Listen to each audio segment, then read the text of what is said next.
Iya, dari apa yang saya baca dan lihat di media, ini memang persoalannya sangat personal ya. Dari tersangka yang sudah ditetapkan oleh pihak kepolisian dengan korban, katakanlah seperti itu. Ya, sehingga memang sejauh ini langkah-langkah yang dilakukan oleh pihak penyidik saya kira sudah tepat ya, untuk memastikan aspek pembuktian dari tindak pidana yang ditersangkakan, terutama yang saya kira paling kuat adalah kesengajaan menyebabkan orang mati ataupun paling tidak kelalaian ya, jadi pembunuhan atau kelalaian yang menyebabkan orang meninggal dunia. Sehingga pada dasarnya kita tunggu saja apa yang kemudian langkah-langkah yang dilakukan oleh pihak kepolisian terkait dengan hal ini. Secara umum seperti itu. Berarti kalau dilihat dari permukaan udah memenuhi unsur segala macamnya dari masalah saya ini. kira yang paling kuat kan sebenarnya adanya rekaman CCTV dari peristiwa tersebut. Yang di situ bercerita lebih banyak daripada apa yang kita lihat, dihubungkan dengan hasil ekshumasi dari korban.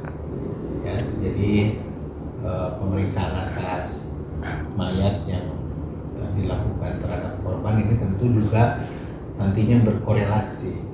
Ya, yang saya dengar dari media kan memang ada semacam tumbuhan ataupun benda-benda yang biasa berada di dalam air yang ada di dalam tubuh korban, sehingga bisa disimpulkan sebab kematiannya adalah tenggelam.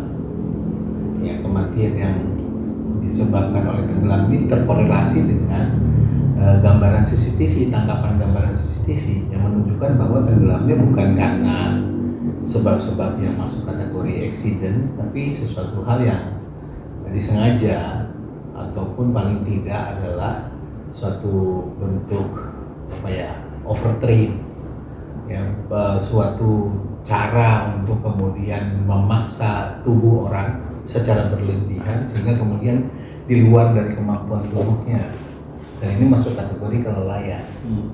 Jadi kalau dalam pandangan saya sih apa yang dilakukan oleh kepolisian sudah cukup tepat sejauh ini.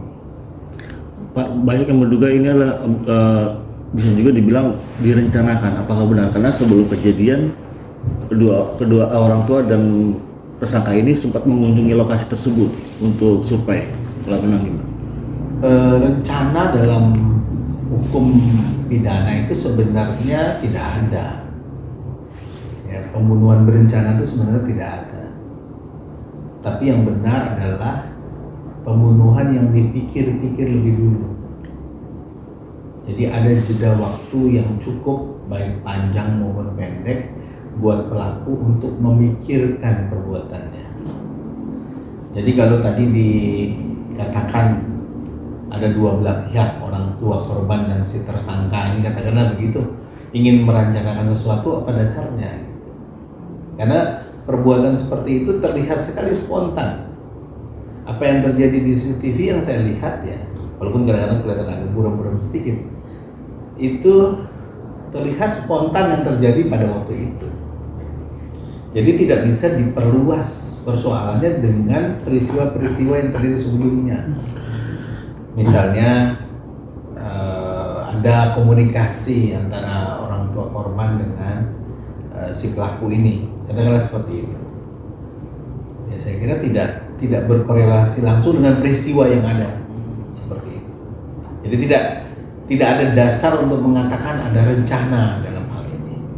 Kalau misalnya orang tua korban sebelumnya survei atau mengunjungi tempat yang kemudian menjadi tempat kejadian perkara, katakanlah seperti itu saya kira soal kebiasaan. Tinggal dilihat apakah yang bersangkutan memang biasa seperti itu. Misalnya mau mengajak anaknya jalan, dia lebih dulu googling. Sekarang untuk survei kan bisa saja googling dulu. Atau kalau kebetulan lewat di situ mungkin mampir di situ dulu. Itu biasanya bentuk dari proteksi seseorang, dan itu sesuatu hal yang tidak spontan. Selagi bisa dibuktikan itu memang biasanya kebiasaan dia seperti itu, saya kira tidak ada hubungannya dengan peristiwa ini. Katakanlah survei yang dilakukan yang bersangkutan ya, dan itu tentang kebiasaan saja. Jadi saya melihat tidak ada apa yang disebut dalam hukum namanya meeting of mind.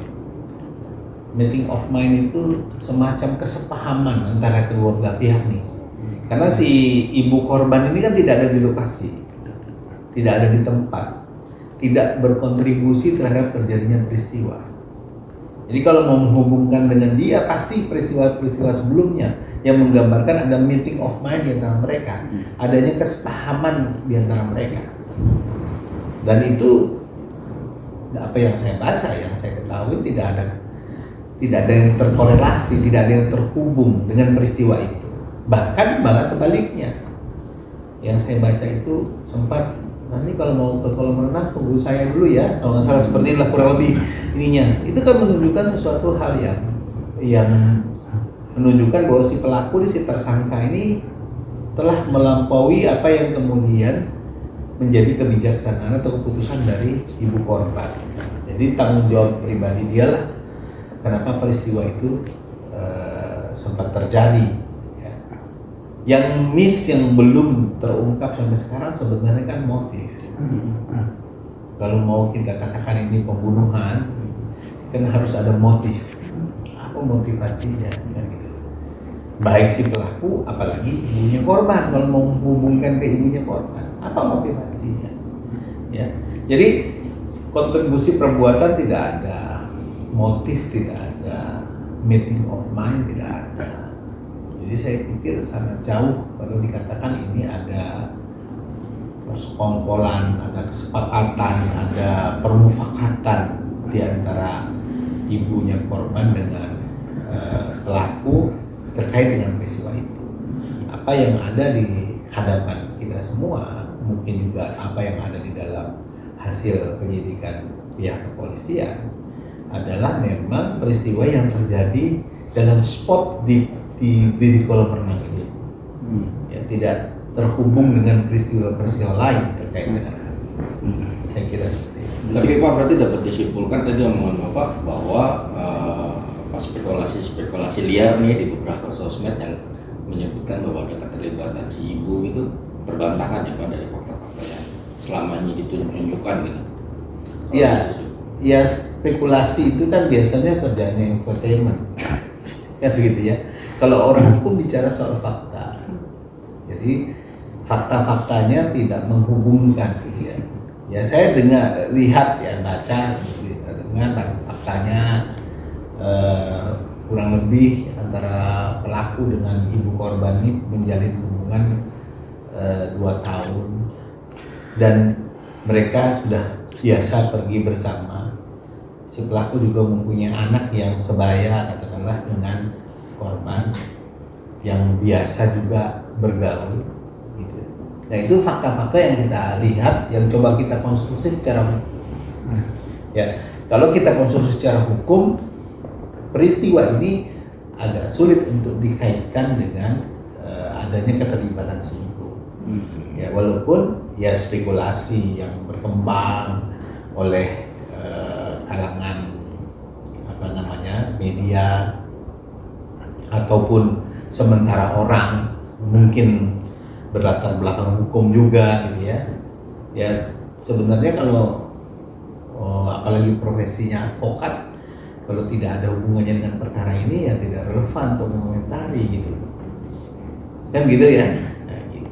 Kalau saya memang itu dalam kapasitas tadi diminta sebagai pakar gitu. Ada beberapa tahun yang lalu saya juga memberikan keterangan ahli terkait kematian seorang anak yang jatuh dari apartemen lantai 6. Anak seorang artis juga, gitu.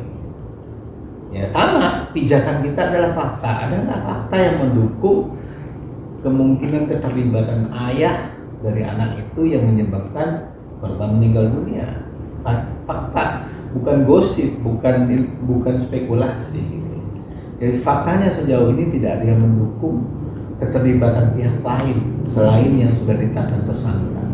Dan saya kira juga kepolisian juga tidak akan katakanlah punya kepentingan untuk katakanlah melindungi pihak tertentu atau misalnya menutupi keterlibatan pihak tertentu. Bagi kepolisian ini kasus merah putih, karena seperti itu ya. Jadi pasti apa adanya yang akan mereka ungkap mengenai hal ini. Dan sejauh ini masih menunjukkan adanya keterlibatan pembuat tunggal, yaitu tersangka itu. Dan faktor lain juga berarti nggak bisa disematkan ke ibu korban dong, kayak gini. Lalai itu adalah sebab dari timbulnya akibat. Akibatnya adalah kematian. Jadi kalau dikatakan si ibu lalai, kelalaiannya yang mana?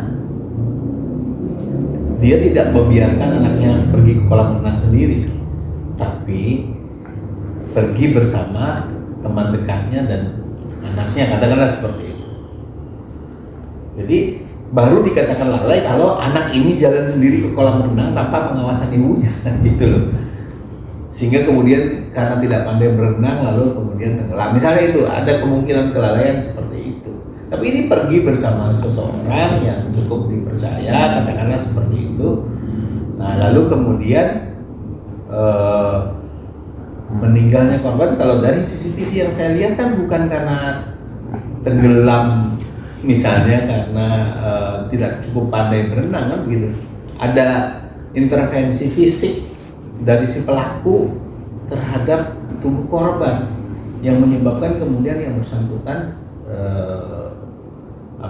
berada dalam keadaan yang tidak leluasa, sehingga kemudian berujung pada kematian yang bersangkutan. Jadi lalai di sini sebagai sebab dari timbulnya akibat, dan dari faktor-faktor yang ada, dari fakta-fakta yang ada tidak menunjukkan bahwa ibu ini lalai, dan gitu. Jadi, sehingga kemudian tidak relevan kalau si ibu dikatakan lalai karena menitipkan anak ini kepada orang lain. Ini social issues. Ya, kalau ketika orang punya hubungan, ya pacaran kalau kita seperti itu ya, lalu kemudian minta tolong atau dimintai tolong atau menolong, itu kan sebuah hubungan sosial yang bisa terjadi pada siapa saja. Saya bisa melakukan hal itu, Anda kalian semua juga bisa melakukan hal itu. Hukum bicara suatu peristiwa yang unik sifatnya, bukan peristiwa yang general seperti itu. Yang general seperti itu adalah isu sosial. Ada orang yang ketika berpacaran begitu percaya kepada pacarnya, ada juga yang tidak, kan begitu. Dan itu bisa terjadi pada siapa saja, hal-hal seperti itu. Sehingga bagi saya tidak terdapat indikator yang cukup untuk mengatakan sebab kematian dari korban adalah adanya faktor kelalaian sendiri.